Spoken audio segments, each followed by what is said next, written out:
കർത്താവിൻ്റെ രക്ഷിതാവായ യേശു ക്രിസ്തുവിൻ്റെ പരിശുദ്ധ നാമത്തിൽ G2R പ്ലാറ്റ്ഫോമിൽ ദൈവവചനം കേൾക്കുന്ന എല്ലാ വിശുദ്ധന്മാർക്കും വിശുദ്ധമതികൾക്കും വന്ദനം. എല്ലാവരെയും ദൈവം അനുഗ്രഹിക്കട്ടെ. പത്രോസ് എഴുതിയ 1 ലേൻ 2 അധ്യായത്തിൻ്റെ 9 വാക്യത്തെ അടിസ്ഥാനമാക്കിയാണ് ദീർഘനാളുകളായി പുതിയ നിയമ വിശ്വാസികളാകുന്ന, ശുശ്രൂഷന്മാരാകുന്ന, വിശുദ്ധന്മാരാകുന്ന നമ്മൾ വേദവചനം പഠിച്ചുകൊണ്ടിരിക്കുന്നത്.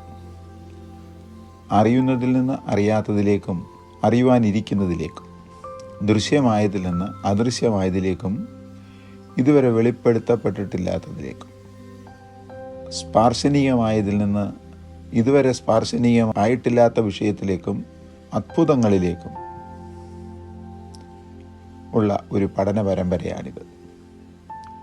പഴയ നിയമത്തിലെ നിഴലും പുതിയ നിയമത്തിലെ പൊരുളും വർണ്ണിച്ചാൽ അത് വർണ്ണനാതീതമാണ്, ചിന്തിച്ചാൽ അത് ചിന്തകൾക്കപ്പുറമേയമാണ്. ഒരിക്കലും മനുഷ്യ മനസ്സിനാൽ കോംപ്രിഹെൻഡ് ചെയ്യുവാൻ കഴിയാത്ത തിരുവചന സത്യങ്ങൾ നമ്മളുടെ മുൻപിൽ വരച്ചു കാട്ടുക എന്നുള്ളതാണ് തിരുവചനത്തിൽ പുതിയ നിയമ വ്യാഖ്യാനത്തിൻ്റെ താല്പര്യം. രാജകീയ പുരോഹിതവർഗം പുതിയ നിയമത്തിൽ, പഴയ നിയമത്തിൽ ലേവ്യ പൗരോഹിത്യം, അവർക്ക് ദൃശ്യമായ ആരാധനാ വസ്തുക്കൾ, കൽപ്പനകൾ, ആരാധനയ്ക്ക് ആവശ്യമായ സ്ഥലങ്ങൾ, ആരാധനയ്ക്കുള്ള നിയമങ്ങൾ, ആരാധകന്മാർക്കുള്ള നിയമങ്ങൾ, ആരാധിപ്പിക്കുന്നവർക്കുള്ള വസ്ത്രധാരണകൾ എല്ലാമുണ്ട്. ആ വിഷയങ്ങളെ ഒന്നൊന്നായി നാം ചിന്തിച്ചു വരികയാണ്. ഇതിൽ സമാഗമന കൂടാരം എന്ന ആരാധന സ്ഥലത്തിലെ പ്രാകാരം, വിശുദ്ധ സ്ഥലം, അതിപരിശുദ്ധ സ്ഥലം എന്നീ 3 ഭാഗങ്ങളുണ്ട്. പുതിയ നിയമത്തിൽ അതില്ല. കാരണം അതൊരു നിഴൽ മാത്രമായിരുന്നു ആരാധന സ്ഥലമെന്ന് ഒരു കാലത്തിൻ്റെ വക്താവായി നടന്ന വിശുദ്ധ പൗലോസ് സത്യം മനസ്സിലായപ്പോൾ പുതിയ നിയമസഭയ്ക്ക് വരച്ചു കാണിച്ചിരിക്കുന്ന വാക്യമാണ് എബ്രായർക്ക് എഴുതിയ ലേഖനം 9:9. പരിശുദ്ധ സ്ഥലത്ത് 3 ഉപകരണങ്ങൾ, പ്രാകാരത്തിൽ 2 ഉപകരണങ്ങൾ, അതിപരിശുദ്ധ സ്ഥലത്ത് ഒരേ ഒരു ഉപകരണം, നിയമപ്പെട്ടകം. നിയമപ്പെട്ടകത്തിൻ്റെ മുകളിൽ അടയ്ക്കപ്പെട്ട കൃപാസനം. ഇതിൽ നിയമപ്പെട്ടകത്തിൻ്റെ ഉള്ളിൽ വയ്ക്കപ്പെട്ടിരിക്കുന്ന 3 ഉപകരണങ്ങളുണ്ട്. അതിൽ ഒന്ന് നിയമത്തിൻ്റെ കൽപ്പലകകൾ, ടേബിൾസ് ഓഫ് കവനൻസ്, എബ്രായർക്ക് എഴുതിയ ലേഖനം 9:4. രണ്ടാമത് മന്നയിട്ട് വെച്ച പൊൻപാത്രം. അടുത്തത് അഹരോൻ്റെ തളർത്ത വടിയും 3 ഇതിൽ ഒന്നാമത്തെ വിഷയം നിയമത്തിൻ്റെ കൽപ്പലകകൾ എന്നുള്ളതാണ്. തുടർന്ന് ആ ഭാഗത്തെ അടിസ്ഥാനമാക്കി ചില വിഷയങ്ങൾ ദൈവമക്കൾ, രാജകീയ പുരോഹിതവർഗം ഗ്രഹിക്കേണ്ടതുണ്ട്. കൽപ്പലകകളുടെ ചരിത്രം പഠിക്കുമ്പോൾ 2 ചരിത്രങ്ങൾ ഉണ്ട്. അവ ഒന്നാമത്തേത് ദൈവത്തിൻ്റെ പണിയും പലകിൽ പതിഞ്ഞ എഴുത്ത് ദൈവത്തിൻ്റെ എഴുത്തും ആയിരുന്നു. പുറപ്പാട് പുസ്തകം 32:15 എന്നുള്ളതാണ്. നിയമത്തിൻ്റെ കൽപ്പലകകൾ എണ്ണത്തിൽ 2 ഉണ്ടായിരുന്നു. പുറപ്പാട് പുസ്തകം 31:18. അവയെ യഹോവയാം ദൈവം മോശയുടെ കയ്യിൽ കൊടുത്തു. മോശെ യഹോവയാം ദൈവത്തിൻ്റെ നിർദ്ദേശപ്രകാരം പ്രാപിച്ച 2 കൽപ്പലകൾ വഹിച്ചുകൊണ്ട് പർവ്വതത്തിൽ കയറിപ്പോയത് മുതൽ, യഹോവയുടെ നിർദ്ദേശപ്രകാരം അവ പ്രാപിപ്പാൻ പർവ്വതത്തിൽ കയറിപ്പോയത് മുതൽ ഇറങ്ങി വരുന്നത് വരെ 40 രാവും 40 പകലും ആയിരുന്നു. പുറപ്പാട് പുസ്തകം 24 അധ്യായം 18 വാക്യം. മോശെ ഇറങ്ങി വരുവാൻ താമസിക്കുന്നുവെന്ന് കണ്ട ഇസ്രായേൽ ജനം അഹരോൻ്റെ അടുക്കൽ വന്ന്, ഞങ്ങളെ മിസ്രയീം ദേശത്തു നിന്ന് കൊണ്ടുവന്ന മോശയ്ക്ക് എന്ത് സംഭവിച്ചു എന്ന് ഞങ്ങൾ അറിയുന്നില്ലല്ലോ. ആകയാൽ ഞങ്ങളുടെ മുൻപിൽ നടക്കേണ്ടതിന് ഒരു ദൈവത്തെ ഉണ്ടാക്കി തരിക എന്ന് ആവശ്യപ്പെട്ടു. ഒട്ടും താമസിക്കാതെ ഉടൻ തന്നെ അഹരോൻ അവരുടെ ഭാര്യമാർ, പുത്രന്മാർ, പുത്രിമാർ ആദിയായവരുടെ കാതിലെ പൊൻകുണുക്കുകൾ പറിച്ച് ഉരുക്കി കൊത്തുപണിയായി ഭാഷ വരുത്തി ഒരു കാളക്കുട്ടിയെ വാർത്തുണ്ടാക്കി. ജനം കാളക്കുട്ടിയെ കണ്ടപ്പോൾ, ഇസ്രായേലേ, ഇത് നിന്നെ മിസ്രയീം ദേശത്തു നിന്ന് കൊണ്ടുവന്ന നിന്റെ ദൈവമാകുന്നു എന്ന് പറഞ്ഞു. അഹരോൻ അത് കണ്ടാറെ അതിന് മുമ്പാകെ ഒരു യാഗപീഠം പണിതു. ഞങ്ങളെ മിസ്രയീം ദേശത്തു നിന്ന് കൊണ്ടുവന്ന ദൈവമാകുന്നു, അതുകൊണ്ട് നാളെ ഈ കൊണ്ടുവന്നിരിക്കുന്ന ദൈവത്തിന് യഹോവ എന്ന് പേരിട്ട് ഒരു ഉത്സവം വിളംബരം ചെയ്തു. അടുത്ത ദിവസം രാവിലെ അതികാലത്ത് ജനം എഴുന്നേറ്റു ഹോമയാഗങ്ങൾ അഥവാ ആരാധന കഴിച്ചു. ആരുടെ മുൻപിൽ?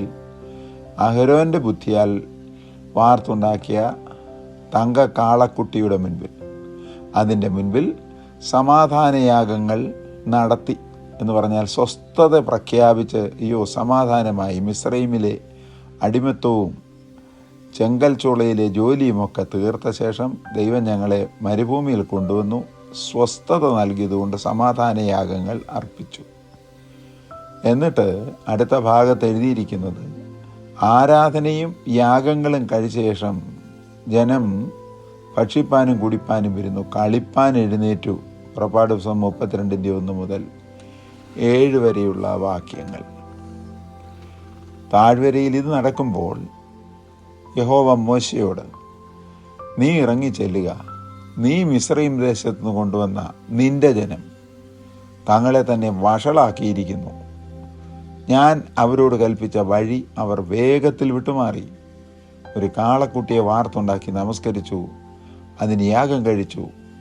ഇസ്രായേലേ, ഇത് നിന്നെ മിസ്രയീം ദേശത്തു നിന്ന് കൊണ്ടുവന്ന നിന്റെ ദൈവം ആകുന്നു എന്ന് പറയുന്നു എന്ന് അരുളി ചെയ്തു. അനന്തരം യഹോവയാം ദൈവം മോശയോട്, ഞാൻ ഈ ജനത്തെ നോക്കി. 2, അത് ദുശാഠ്യമുള്ള ജനമെന്ന് കണ്ടു. 3, അതുകൊണ്ട് എൻ്റെ കോപം അവർക്ക് വിരോധമായി ജ്വലിച്ചു. അവരെ നശിപ്പിക്കേണ്ടതിന് യഹോവയാം ദൈവം പാളയത്തിലേക്ക് ഇറങ്ങി വരേണ്ട വഴിക്ക് നിന്ന് മോശയോട് പറയുകയാണ്, എന്നെ വിടുക, ഞാൻ നിന്നെ ഒരു ജാതിയാക്കും. പുറപ്പാട് ദിവസം 32 7 മുതൽ 10 വരെയുള്ള വാക്യങ്ങൾ. തത്സമയം മോശെ യഹോവയോട് കഴിച്ച പ്രാർത്ഥനയുടെ പരിണതഫലമായി തൻ്റെ ജനത്തിന് വരുത്തും എന്ന് കൽപ്പിച്ച അനർത്ഥത്തെക്കുറിച്ച് യഹോവ അനുതപിച്ചു. അനന്തരം പർവ്വതത്തിൽ നിന്ന് ഇറങ്ങി വന്ന മോശയെ കണ്ട താഴ്വരയിലെ കാഴ്ച, അതായത് ജനം ആർത്തു വിളിക്കുന്ന ആർപ്പും ഘോഷസ്വരവും സംബന്ധിച്ച് യോശുവ പറഞ്ഞത്, പാളയത്തിൽ യുദ്ധഘോഷമുണ്ട് എന്ന് തന്നെ. എന്നിട്ട് പറയുകയാണ്, അത് മോശെ ജയിച്ച് ആർക്കുന്നവരുടെ ഘോഷമല്ല, തോറ്റ് നിലവിളിക്കുന്നവരുടെ നിലവിളിയുമല്ല. ഒരുവൻ പറഞ്ഞിട്ട് അത് മറ്റവർ കേട്ട് പ്രതിഗാനം ചെയ്യുന്നവരുടെ ഘോഷമത്രേ എന്നാണ്. അവൻ പാളയത്തോട് സമീപിച്ചപ്പോൾ കാളക്കുട്ടിയെയും നൃത്തങ്ങളെയും കണ്ടു. അപ്പോൾ മോശയുടെ കോപം ജ്വലിച്ചു. അവൻ പലകളെ കയ്യിൽ നിന്ന് എറിഞ്ഞ് പർവ്വതത്തിൻ്റെ അടിവാരത്ത് വെച്ച് പൊട്ടിച്ചു കളഞ്ഞു. പുറപ്പാട് ദിവസം 32 15 മുതൽ 19 വരെ. അങ്ങനെ ദൈവത്തിൻ്റെ പണിയും ദൈവത്തിൻ്റെ വിരൽ കൊണ്ട് സാക്ഷ്യം എഴുതിയതുമായ കൽപ്പലകകൾ 2 എറിഞ്ഞ് പൊട്ടിച്ചു കളഞ്ഞു. പുറപ്പാട് ദിവസം 31:8 32 15 മുതൽ 19 വരെയുള്ള വാക്യങ്ങൾ. ഇതത്രേ സാക്ഷ്യം ഇപ്പുറത്തും അപ്പുറത്തും എഴുതപ്പെട്ട കൽപ്പലകകളുടെ ഒന്നാമത്തെ ചരിത്രം. 2ാമത്തെ കൽപ്പലകൾ. അപ്പോൾ 1ാമത്തെ കൽപ്പലകൾ ദൈവം പർവ്വതത്തിൻ്റെ മുകളിൽ വെച്ച് രൂപപ്പെടുത്തി സ്വന്തം കൈകൊണ്ടെഴുതി മോശയുടെ കയ്യിൽ കൊടുത്ത കൽപ്പലകൾ. 2ാമത്തെ കൽപ്പലകൾ. 1ാമത്ത് കൊടുക്കപ്പെട്ട കൽപ്പലകൾ എറിഞ്ഞുടയ്ക്കപ്പെട്ടതിന് പുറപ്പാട് 32:19 എത്ര നാളുകൾക്ക് ശേഷമാകുന്നു കൊടുത്തതെന്ന് രേഖകളില്ല. ഏതായാലും മോശയെ പർവ്വതത്തിൽ ദൈവത്തോടുകൂടെ 40 ദിവസങ്ങളായിരുന്നു എന്ന് രേഖപ്പെടുത്തിയിട്ടുണ്ട്. യഹോവ പിന്നെയും മോശയോട് കൽപ്പിച്ചത്, മുമ്പിലത്തേതുപോലെ 2 കൽപ്പുകളെ നീ ചെത്തിക്കൊള്ളുക. ഹ്യൂ, അതായത് വെട്ടി രൂപഭേദം വരുത്തി എൻ്റെ അടുക്കൽ കൊണ്ടുവരിക. എന്നാൽ നീ പൊട്ടിച്ചു കളഞ്ഞ മുമ്പിലത്തെ പലകകളിലുണ്ടായിരുന്ന വചനങ്ങളെ ആ പലകയിൽ ഞാൻ എഴുതും. നീ രാവിലെ ഒരുങ്ങി രാവിലെ തന്നെ സീനായി പർവ്വതത്തിൽ കയറി പർവ്വതത്തിൻ്റെ മുകളിൽ കയറി എൻ്റെ അടുക്കൽ വരേണം. നിന്നോടുകൂടെ ആരും കയറരുത്. പർവ്വതത്തിൽ എങ്ങും ആരെയും കാണരുത്. പർവ്വതത്തിന് അരികെ ആടുകളോ കന്നുകാലികളോ മേയുകയും അരുത്. പുറപ്പാട് പുസ്തകം 34 അധ്യായത്തിൻ്റെ 1 മുതൽ 3 വരെയുള്ള വാക്യങ്ങൾ. അങ്ങനെ മോശെ മുമ്പിലത്തേവ പോലെ 2 കൽപ്പകളെ ചെത്തി അതികാലത്ത് എഴുന്നേറ്റു. യഹോവ കൽപ്പിച്ചതുപോലെ സീനായി പർവ്വതത്തിൽ കയറി. ഒറ്റ രാത്രി കൊണ്ട് 2 കൽപ്പലകളെ ചെത്തി ദൈവം കൽപ്പിച്ചതുപോലെ സുപ്രഭാതത്തിൽ സീനായി പർവ്വതത്തിൽ കയറി. കൽപ്പലക 2 കയ്യിൽ എടുത്തുകൊണ്ടുപോയി. അപ്പോൾ യഹോവ മേഘത്തിൽ ഇറങ്ങി അവിടെ അവൻ്റെ അടുക്കൽ നിന്ന് യഹോവയുടെ നാമത്തെ ഘോഷിച്ചു. യഹോവ അവൻ്റെ മുൻപാകെ കടന്ന് ഘോഷിച്ചത് എന്തെന്നാൽ, യഹോവയായ ദൈവം കരുണയും കൃപയുമുള്ളവൻ, ദീർഘക്ഷമയും മഹാദയും വിശ്വസ്തതയും ഉള്ളവൻ, 1000 ദയ പാലിക്കുന്നവൻ, അകൃത്യവും അതിക്രമവും പാപവും ക്ഷമിക്കുന്നവൻ, കുറ്റമുള്ളവനെ വെറുതെ വിടാതെ പിതാക്കന്മാരുടെ അകൃത്യം മക്കളുടെ മേലും മക്കളുടെ മക്കളുടെയും മേലും 3-ാമത്തെയും 4-ാമത്തെയും തലമുറകളോളം സന്ദർശിക്കുന്നവൻ. 34 അധ്യായം പുറപ്പാട് പുസ്തകം 4 മുതൽ 7 വരെയുള്ള വാക്യങ്ങൾ.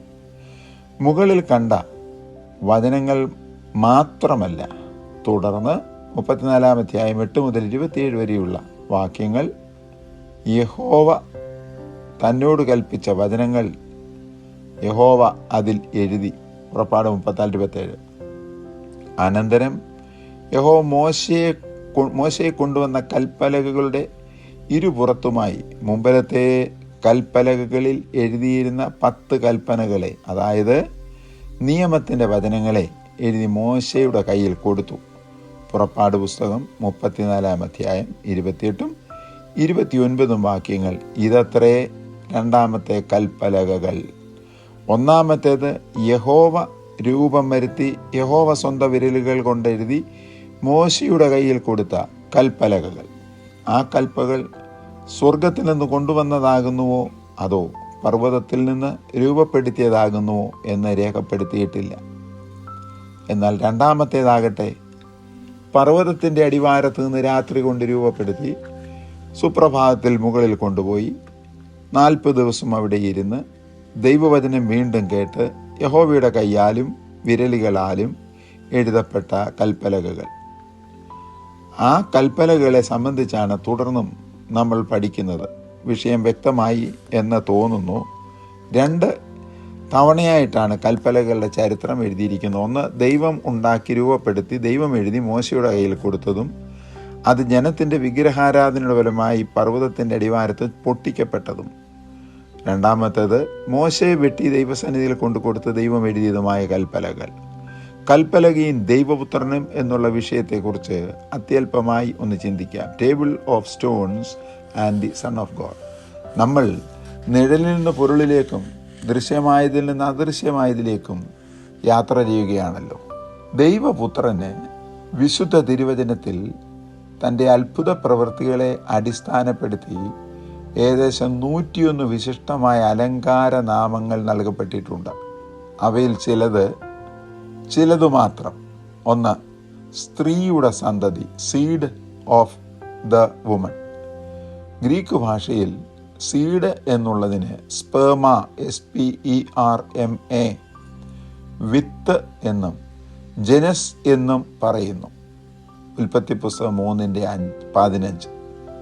2-ാമത് ദൈവപുത്രന് കൊടുത്തിരിക്കുന്ന വിശിഷ്ട നാമങ്ങളിലൊന്ന് ഇമ്മാനുവേൽ എന്നാണ്. യെശയ്യാ പ്രവചനം 7:16. വിശുദ്ധ സന്തതി, യെശയ്യാ പ്രവചനം 6:13. 3-ാമത് അത്ഭുതമന്ത്രി, വീരനാം ദൈവം, നിത്യപിതാവ്, സമാധാന പ്രഭു, യെശയ്യാവിൻ്റെ പ്രവചനം 9-6 വാക്യം. 4, ഇശായിയുടെ കുറ്റിയിൽ നിന്നുള്ള മുള, യെശയ്യാ പ്രവചനം 11:1, 4:2. സങ്കീർത്തനം 132:17, ഇരമ്യാവിൻ്റെ പ്രവചനം 23:5, സക്കറിയാവിൻ്റെ പ്രവചനം 3:8, 6:12. ഇവിടെയെല്ലാം മുള എന്നുള്ള പേരാണ് ദൈവപുത്രന് പ്രവചനാത്മാവിൽ പ്രവാചകന്മാർ മുഖാന്തരം നമുക്ക് എഴുതി നൽകപ്പെട്ടിരിക്കുന്നത്. 5. ഇളകാത്ത രാജ്യം സ്ഥാപിക്കുന്ന രാജാവ്. 32-ാം അധ്യായം യെശയ്യാ പ്രവചനം 1 മുതൽ താഴോട്ടുള്ള വാക്യങ്ങൾ. ദാനിയേൽ പ്രവചനം 2-ാം അധ്യായത്തിലും അതേ പദപ്രയോഗം ദാനിയേൽ പറഞ്ഞിട്ടുണ്ട്. 6. ഇളയ തൈ, വരണ്ട നിലത്തുനിന്നുള്ള വേർ. യെശയ്യാ പ്രവചനം 53-ാം അധ്യായം 1 മുതൽ 12 വരെയുള്ള വാക്യങ്ങൾ. ഇவ்விധത്തിൽ തുടരുന്നു ദൈവപുത്രന് കൊടുത്തിരിക്കുന്ന സ്ഥാനനാമങ്ങൾ. ഏകദേശം 101 നാമങ്ങൾ കർത്താവായ ദൈവപുത്രനെ തിരുവചനത്തിൽ കൊടുത്തിട്ടുണ്ട്. ഇപ്രകാരം നൽകപ്പെട്ടുള്ള ആലങ്കാരിക നാമങ്ങളിൽ അതിശ്രേഷ്ഠമായൊരു നാമം അത്രേ പാറ. നാം വിചിന്തനം ചെയ്തുകൊണ്ടിരിക്കുന്ന വിഷയം പെട്ടകത്തിൻ്റെ ഉള്ളിൽ വയ്ക്കപ്പെട്ട, മോശയുടെ കയ്യാൽ തയ്യാറാക്കപ്പെട്ട, ദൈവത്തിൻ്റെ കരത്താൽ എഴുതപ്പെട്ട കൽപ്പലകകളെക്കുറിച്ചാണ്, ടേബിൾ ഓഫ് സ്റ്റോൺസ്. അപ്പോൾ അതിനെ തുടർന്ന് നാം പഠിക്കുമ്പോൾ തിരുവചനത്തിൽ ദൈവപുത്രന് നൽകപ്പെട്ടില്ല ആലങ്കാരിക നാമങ്ങൾ 101 ഉണ്ടെന്ന് കണ്ടു. അതിൽ ഒരു വിശിഷ്ട നാമം അത്രേ പാറ. മത്തായി സുവിശേഷം 16:18. വിശുദ്ധ തിരുവെഴുത്തുകളിൽ യഹോവയാം ദൈവത്തെ പാറ അഥവാ റോക്ക് എന്ന് വിശേഷിപ്പിക്കപ്പെട്ടിട്ടുണ്ട്. ആവർത്തന പുസ്തകം 32:4, 15, 18. ശമൂവേലിൻ്റെ 1-ാമത്തെ പുസ്തകം 2-ാമത്തെ വാക്യം. 2-ാമത്തെ പുസ്തകം 22:3, സങ്കീർത്തനം 18:2, 31, 46. ശമൂവേൽ എഴുതിയ പുസ്തകം 2-ാമത്തെ പുസ്തകം 23:3, സങ്കീർത്തനം 42:9, 62:7, 78:35, 89:26, 94:22.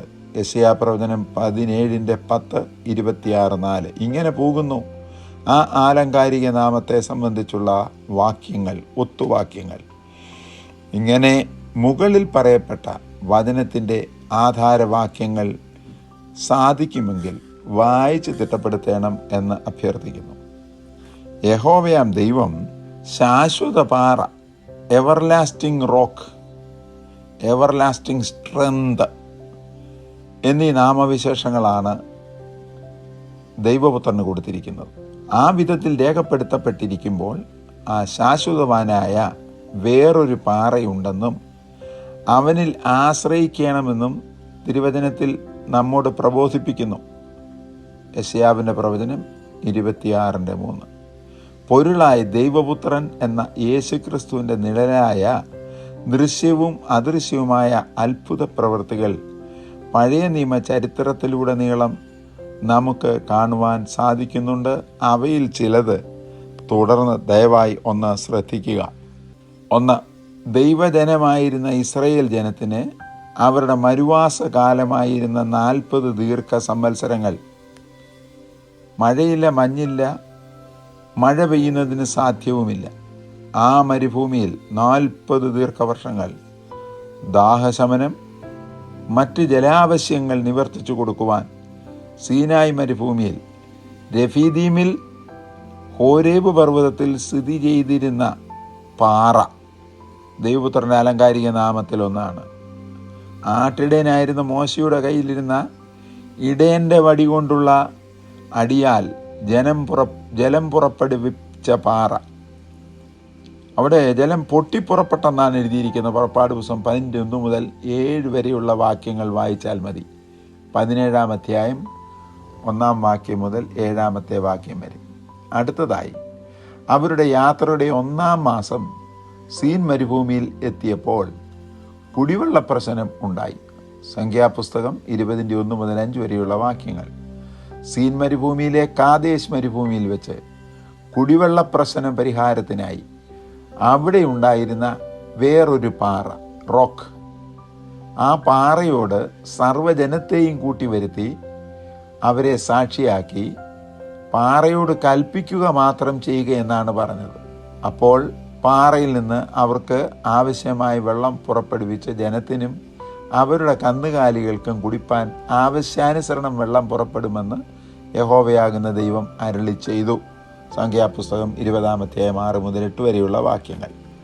പുറപ്പാട് പുസ്തകം 17-ാം അധ്യായം 1 മുതൽ 7 വരെയുള്ള വാക്യങ്ങൾ വായിക്കുമ്പോൾ ഹോരേബിലെ സംഭവത്തിൽ മൂപ്പന്മാരിൽ ചിലരെ കൂട്ടി, നീ നദിയെ അടിച്ച വടിയെടുത്ത് മൂപ്പന്മാരുടെ മുൻപാകെ അവരെ സാക്ഷി നിർത്തി പാറയെ അടിച്ച് വെള്ളം പുറപ്പെടുവിക്കുവാൻ കൽപ്പിക്കുമ്പോൾ കാദേശിൽ വെച്ച് സഭയെ വിളിച്ചുകൂട്ടി അവരെ സാക്ഷി നിർത്തി പാറയോട് കൽപ്പിച്ചാൽ മതി, അത് വെള്ളം പുറപ്പെടുവിക്കും എന്ന് അരുളി ചെയ്തില്ലേ? സംഖ്യാപുസ്തകം 20:7. അപ്പോൾ 2 സംഭവ സ്ഥലങ്ങളിലും, ഒന്ന് ഇടയൻ്റെ വടി കൊണ്ട് പാറയെ അടിച്ചു വെള്ളം പുറപ്പെടുവിക്കണം, രണ്ടാമത്തേത് പാറയോട് കൽപ്പിക്കണം വെള്ളം തരും. ഒന്നേ അടിച്ചു വെള്ളം പുറപ്പെടുവിച്ചു, മറ്റേത് കൽപ്പിച്ചു വെള്ളം പുറപ്പെടുവിക്കണമെന്നാണ് പറഞ്ഞത്. ഇവിടെ മോശയുടെ ജീവിതത്തിൽ ചെയ്ത 2-3 തെറ്റുകൾ നോക്കുക. യഹോവ തന്നോട് വടിയെടുക്കുവാൻ കൽപ്പിച്ചില്ല രണ്ടാമത്തെ വിഷയത്തിൽ, എന്നാൽ അവൻ യഹോവയുടെ സന്നിധിയിൽ വെച്ചിരുന്ന വടിയെടുത്തു. 20-ാം അധ്യായം 9-ാമത്തെ വാക്യം സംഖ്യാപുസ്തകം. കൂട്ടിവരുത്തിയ ജനങ്ങളെ ഒരു വിധത്തിലും അഭിസംബോധന ചെയ്യണം എന്ന് തിരുവചനത്തിൽ എഴുതിയിട്ടില്ല. അവിടെ അഭിസംബോധന ചെയ്യുകയാണ് മോശെ. അപ്പോൾ അവിടെയും ഒരു കൽപ്പന ലംഘനം. എന്താണ് അവിടെ അഭിസംബോധന ചെയ്തത്? മത്സരികളെ കേൾപ്പീൻ, ഇതൊന്നും ദൈവം പറയാത്ത കാര്യങ്ങളാണ്. ഈ പാറയിൽ നിന്ന് ഞങ്ങൾ നിങ്ങൾക്ക് വേണ്ടി വെള്ളം പുറപ്പെടുവിക്കുമോ എന്ന് പറഞ്ഞ് കൈ ഉയർത്തി പാറയെ 2 പ്രാവശ്യം അടിച്ചു. പുറപ്പാട് പുസ്തകം 17-ാം അധ്യായത്തിൽ പാറയെ ഒരു തവണ അടിച്ചതേ ഉള്ളൂ, വെള്ളം പുറപ്പെടുവിച്ചു. ഇവിടെ കോപാകുലനായ മോശെ 2 പ്രാവശ്യം അടിച്ചു. എന്നിട്ട് മനസ്സെണ്ണക്കേടിന് നടുവിലും വെള്ളം പുറപ്പെട്ടു. ഹോരേബിൽ വെച്ച് യഹോവ കൽപ്പിച്ച 1 പ്രാവശ്യം മാത്രം അടിച്ച് 17-6. ഇവിടെ യഹോവ കൽപ്പിക്കാത്ത പാറയെ 2 പ്രാവശ്യം അടിച്ചു. സംഖ്യാപുസ്തകം 20:11. തൽഫലമായി മോശെ ചെയ്ത ഈ പ്രവൃത്തി യഹോവയോട് ചെയ്ത അകൃത്യവും ഇസ്രായേൽ മക്കളുടെ മധ്യേ യഹോവയെ ശുദ്ധീകരിക്കാതിരുന്നതും ആയി കണക്കിട്ട് വാഗ്ദത്തദേശം കണ്ടതല്ലാതെ കൈവശമാക്കുവാൻ സാധിച്ചില്ല. ആവർത്തന പുസ്തകം 32:51. ഇത് നമുക്ക് ഒരു ബുദ്ധിയുപദേശം. അതാണ് പൗലോസ് അപ്പോസ്തലൻ റോമർക്ക് എഴുതിയ ലേഖനം 15:3-4 വാക്യങ്ങളിൽ എഴുതിയിരിക്കുന്നത്. 3-ാമത്തെ വിഷയം പാറയെ സംബന്ധിച്ച് പാറയുടെ വിജയചരിത്രം കാണുന്ന സംഭവം. ഇസ്രായേൽ ചരിത്രത്തിലെ പ്രഥമ രാജാവായിരുന്ന ശൗലിൻ്റെ കാലത്ത് ഇസ്രായേൽ ജനങ്ങൾക്കും ഫെലിസ്ത്യ സൈന്യങ്ങൾക്കും ഇടയിലുണ്ടായ യുദ്ധത്തിലായിരുന്നു ആ സംഭവം. ശമൂവേലിൻ്റെ 1-ാമത്തെ പുസ്തകം 17-ാം അധ്യായം 1 മുതൽ 58 വരെയുള്ള വാക്യങ്ങൾ. ഇസ്രായേൽ ജനങ്ങളുടെ ചരിത്രത്തിൽ മരുഭൂമിയിലും വാഗ്ദത്തദേശത്ത് വന്ന ശേഷവും ഉള്ള പാറയെ സംബന്ധിച്ചുള്ള അതിശയപ്രവൃത്തികളാണ് നാം ചിന്തിക്കുന്നത്. 1, ഹോരേബിലെ പാറയടിച്ചിട്ട് അവർക്ക് വെള്ളം കിട്ടി. 2, സ്തോത്രം, അവർ പുറപ്പെട്ടു വന്ന ദേശത്ത് മരുഭൂമിയിൽ. 2-ാമത്തെ സംഭവം, അവർക്ക് സീനായി മരുഭൂമിയിലെ കാദേശിൽ വെച്ച് പാറയോട് കൽപ്പിച്ചു മതി എന്നതിന് വിപരീതമായി 2 തവണ അടിച്ചു. എന്നിട്ട് മനസ്സെണ്ണക്കേടിൻ്റെ നടുവിലും വെള്ളം പുറപ്പെടുവിച്ചു. 3-ാമത് വാഗ്ദത്തദേശത്ത് വന്ന ശേഷം, സ്തോത്രം, ശൗലിൻ്റെ കാലത്ത്, ഇസ്രായേൽ ചരിത്രത്തിലെ പ്രഥമ രാജാവായിരുന്ന ശൗലിൻ്റെ കാലത്ത് ഇസ്രായേൽ ജനങ്ങൾക്കും ഫെലിസ്ത്യ സൈന്യങ്ങൾക്കും ഇടയിലുണ്ടായ യുദ്ധത്തിലായിരുന്നു. ആ യുദ്ധത്തിൽ ശത്രുക്കൾ ഒന്നിച്ചുകൂടി ദൈവജനത്തിനെതിരെ നിൽക്കുന്ന ഫെലിസ്ത്യരെ കണ്ട് ഒരു വശത്ത് ഫെലിസ്ത്യരുടെ നായകൻ ഗിത്യനായ ഗൊലിയാത്ത് എന്ന മല്ലൻ, ചാമ്പ്യൻ, അവനെ മൂലഭാഷയിൽ കൊടുത്തിരിക്കുന്ന പേര് പാലേ അഥവാ പെലെ എന്നാണ്. ഈ ഫുട്ബോൾ ചരിത്രത്തിൽ പ്രധാനിയായി ഒരു കളിക്കാരനുണ്ടായിരുന്നു, പെലെ എന്ന് പറഞ്ഞാൽ ചാമ്പ്യൻ എന്നാണ് ആ പദത്തിൻ്റെ പേരിൻ്റെ അർത്ഥം. അവൻ്റെ വിവരങ്ങൾ, അവൻ 6 മുഴം 9 ചാണും, അതായത് 9.5 അടി ഉയരം, തലയിൽ ഒരു താമ്ര ശിരസ്ത്രം, ഹെൽമറ്റ്, 5000 ശേക്കൽ അതായത് 50 കിലോഗ്രാം തൂക്കമുള്ള താമ്ര കവചം, താമ്രം കൊണ്ടുള്ള കാൽച്ചട്ട, ചുമലിൽ താമ്രം കൊണ്ടുള്ള ഒരു വേൽ, കുന്തത്തിൻ്റെ തണ്ട് നെയ്ത്തുകാരൻ്റെ പടക്കോപ്പ് പോലെയായിരുന്നു. അതിൻ്റെ അലക് 600 ശേക്കൽ ഇരുമ്പ്. ഒരു ശേക്കൽ എന്ന് പറഞ്ഞാൽ 10 ഗ്രാം. 600 ശേക്കൽ സമം 6000 ഗ്രാം, 6 കിലോഗ്രാം. മുമ്പിൽ പരിചക്കാർ. അവർ ഇസ്രായേൽ ജനത്തിനെതിരെ സദാസമയം വായ് തോരാതെ വെല്ലുവിളി നടത്തിക്കൊണ്ടേയിരുന്നു. ശമൂവേലിൻ്റെ ഒന്നാമത്തെ പുസ്തകം 17-ാം അധ്യായം 1 മുതൽ 10 വരെയുള്ള വാക്യങ്ങൾ. ഇന്നും പൈശാചികനായ ഫെലിസ്ത്യൻ്റെ പൊരുൾ ദൈവജനമാകുന്ന നമ്മോട് രാവും പകലും വിശ്രമമില്ലാതെ വിഴുങ്ങേണ്ടതിന് വേണ്ടി വന്ന് ഊടാടി വെല്ലുവിളികൾ നടത്തിക്കൊണ്ടിരിക്കുന്നു. ദൈവജനം ധൈര്യമായി നിൽക്കണം, ഭയപ്പെടരുത്. എന്താ കാരണം? എലീശാ പ്രവാചകൻ പറഞ്ഞൊരു പദം ഇവിടെ പറയട്ടെ: നമ്മോടുകൂടെയുള്ളവൻ അവരോടുകൂടെയുള്ളവരിലും വലിയവൻ. നമ്മുടെ ദൈവം സൈന്യങ്ങളുടെ ദൈവമാണ്. ഒരു ദൂതൻ്റെ ശക്തി 1,85,000 പേരെ ഒരു രാത്രി കൊണ്ട് നിഗ്രഹിക്കത്തക്കതാകുന്നുവെങ്കിൽ ഒന്നല്ല, ഒരു ഡസനുമല്ല, എണ്ണമറ്റ ദൂതന്മാരാണ് നമുക്ക് ചുറ്റും കാവൽ നിൽക്കുന്നത്. ഒന്നുകൊണ്ടും ഭയപ്പെടേണ്ട. ആ പാറയിൽ ആശ്രയിച്ചാൽ ഒരു കാലത്തും നമ്മൾ ലജ്ജിക്കേണ്ടി വരികയില്ല എന്നുള്ള ദിവ്യ സത്യം കൂടെ നമ്മൾ മറന്നു പോകരുത്. ദൈവം നമ്മെ അനുഗ്രഹിക്കട്ടെ. വിഷയം തുടർന്നും ചിന്തിക്കാം. ദൈവത്തിൻ്റെ കൃപാനാമത്തിനു വേണ്ടി ധാരാളമായി നമ്മുടെ മേൽ ചൊരിയട്ടെ എന്ന് പ്രാർത്ഥിക്കുന്നു. കർത്താവെ, നന്ദിയോടുകൂടെ സ്തോത്രം ചെയ്ത് ഈ ശുശ്രൂഷയിൽ തുടർമാനമായി ശ്രദ്ധിക്കുകയും ചിന്തിക്കുകയും കേൾക്കുകയും പഠിക്കുകയും ചെയ്യുന്ന ദൈവമക്കൾക്കായി നന്ദിയും സ്തോത്രവും കരയേറ്റിക്കൊണ്ട് പുത്രൻ്റെ നാമത്തിൽ അവരെ അനുഗ്രഹിച്ച് തിരുസന്നിൽ സമർപ്പിക്കുന്നു. കൃപ തോന്നി കേൾക്കുമാറാകണമേ.